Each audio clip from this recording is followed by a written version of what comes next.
Hello everyone. So I was recently asked this question. In fact, not just a question, but I was asked recently from someone to build a dashboard or report to show the status, or not just the status, but I should say the trend of the defects and the trend of defects getting closed in the last few days.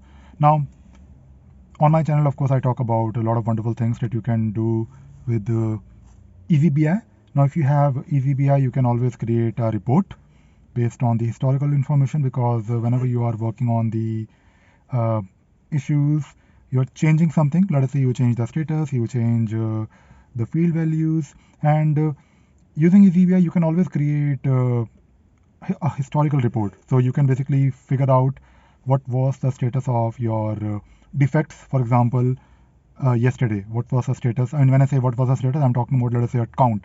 For example, for a particular project or maybe for a particular criteria, you want to know that yesterday we had 20 defects that were in blocked state, or maybe they had critical priority, and today we were able to resolve or close maybe half of them, and so on. So this information can be used to track the progress, of course, of your defects. But for the management, they want to know that if we have to go live, then we have to definitely make sure all the critical high priority defects are closed on time, or maybe the curve or the line or the bar graph, whatever report that you're trying to create, is going down. Now, fortunately, for doing something like this, you don't really need to use an app. You can do it natively in Jira. So there is one gadget called as created versus resolved.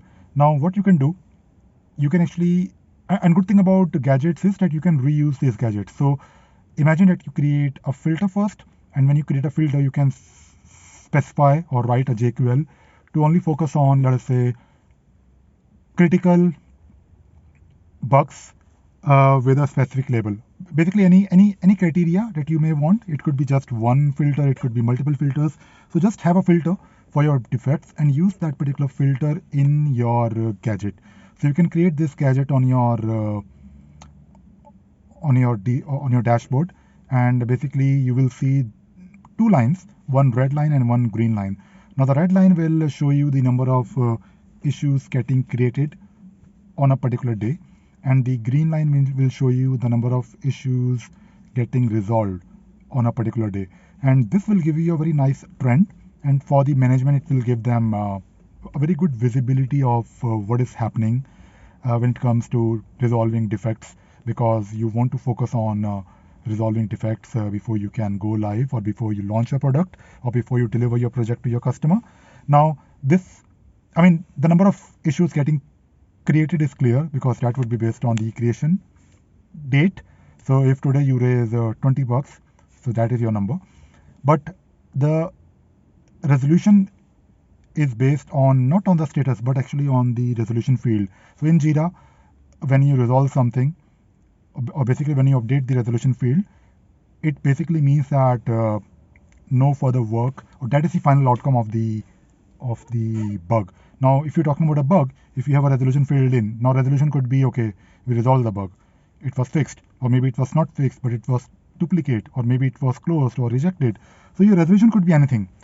Your resolution will define the final outcome, and it means that no further work is needed. So you need to make sure that your resolution is updated. And the way it works is you have to make sure that whenever the bugs are moved to the done column, if you're using, let us say, software Scrum board, you have that checkbox where you can automatically update the status, or make sure that whenever you are resolving your bugs, you populate the field, or not the field, but the transition screen. You can call it as resolve screen, and make sure that the resolution field is there. Ideally, whenever you move the status to any of these final statuses, or whenever you transition the status of the issue, or basically whenever you transition the issue to any of these statuses like resolved or closed, make sure that particular field is exposed, and ideally make it mandatory. And whenever you reopen the bug, your resolution field should be cleared, so that it means that okay, you have to do the work again, because if you keep the resolution field up filled in, then it will not really be considered as open. It will be considered by Jira for reporting purpose as okay, no work required. So this is something that you can do. So using created versus resolved field and making sure the resolution field is used, you can actually create a wonderful, very simple trend-based report to understand the progress of your team. And this is really useful when it comes to using Jira for bug tracking.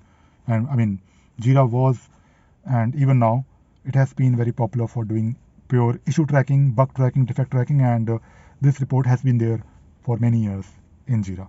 All right, that is it. That is all I wanted to talk about in this video. I hope you enjoyed watching this video and you learned something new. Thank you very much.